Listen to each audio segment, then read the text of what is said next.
Are s.h.figuarts figures really worth the hefty price? Yes and no. This is the s.h.figuarts Chainsawman figure from the hit anime Chainsawman, of which is... I really want to touch her boobs. Yeah, it gets weird. This figure, on the other hand, is quite the opposite of weird. It looks phenomenal. s.h.figuarts did this sculpt perfectly, with each line having a purpose, and even the sculpting lines for all the articulated detail, they don't detract from the figure's overall aesthetic. This thing looks amazing. From the mechanical detail on Chainsawman's head, all the way down to the actual detail on the chainsaws, which are really sharp by the way.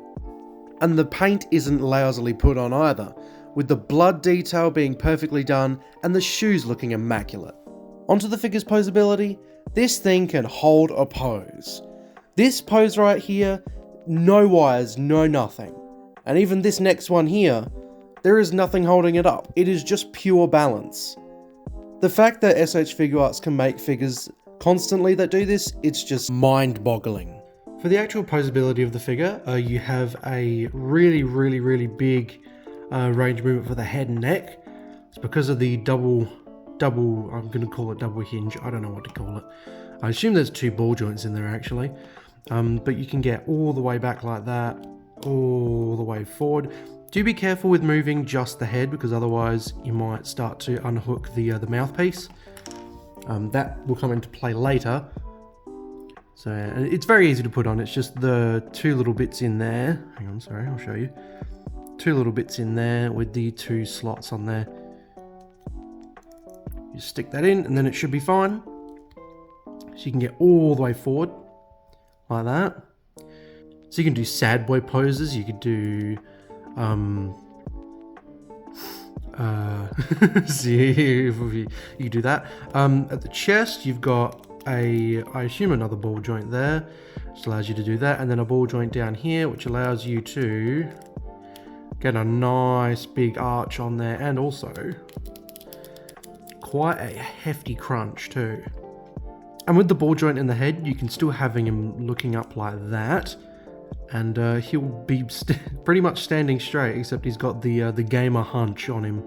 Then to the arms, you've got a ball joint in here, which is for like the shoulder, which allows you to do that, and then another ball joint, which is more just for the rotation. Actually, I don't think that... Oh no, that is a ball joint in there. That allows for rotation. So most of this is through the shoulder piece here. You do see this little bit in here. Yeah, you can't move this bit out, but that is just because of the mold there.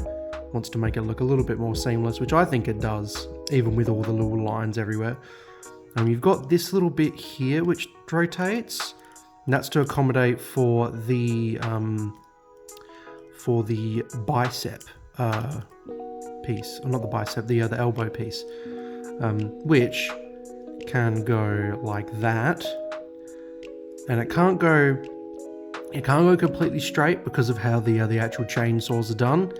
And you got all that, pretty much just all that in there, and then you can rotate it as well, which allows for a little bit more of a dynamic range. Then we have this bit here, which this is the first time this is actually tight. Normally it's really loose. I think that's just because I don't know how to play with s.h.figuarts figures. This is my first one, so I don't know how to keep the waist piece nice and tight, but I've managed to do it somehow. Then we got the thigh.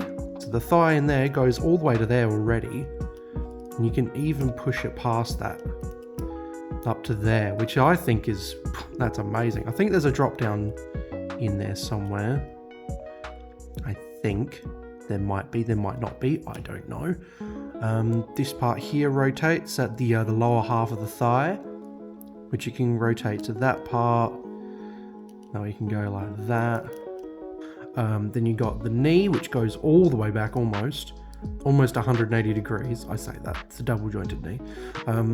So that goes past 90, and that goes nearly 90 as well. So yeah, almost 180 degrees of rotation from a double joint. So the knees go like that, and then the feet are on a ball joint as well, and they go that far. Hang on, I'll keep this straight so you can actually see. So they go that far forward, and that far back. I think that's a pretty good amount back. You can see in there that... And then on the actual shoe, on the J's, you can crease them. You can crease the J's, and it actually looks very smooth on there. Because of how it's done, there's like the actual curve in there. So when you do that, it looks like a proper curve that you would see on shoes if you curve them. If you crease the J's, Batman. Whoops, camera died. Now it's onto the accessories. For the basic run-of-the-mill stuff, you have a set of open hands, a set of power grabbing hands, and some closed fists as well. Now the final set of accessories really add to this figure.